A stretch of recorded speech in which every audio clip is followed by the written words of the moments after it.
Hello साथीहरू, म चाहिँ वासिङ मेसिनबाट लुगा निकाल्छु होइन। अनि लुगा निकालेर चाहिँ कसले वासिङ मेसिनमा पैसासँगै हालेछ, कसको पैसा हो भनेर म प्राङ्क गर्छु ल।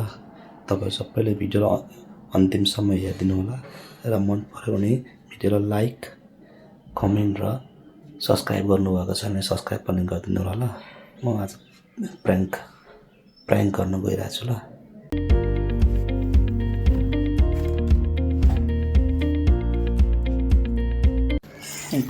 यहाँ म पैसा निकाल्छु 500 रुपियाँ। यस्तो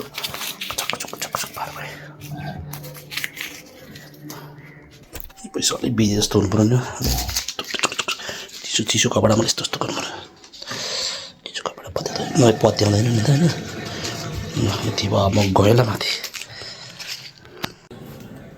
पैसा चाहिँ मैले पानीमा भिजेर गिलो पारेको छु ल।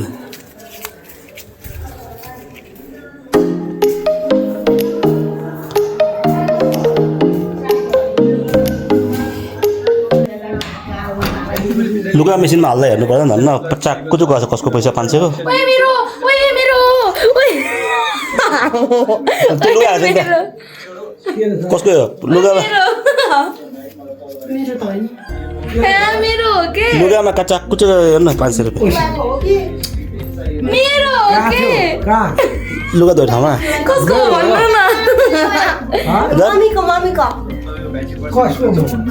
लुगा धोइ ठाउँमा हाल्को थियो।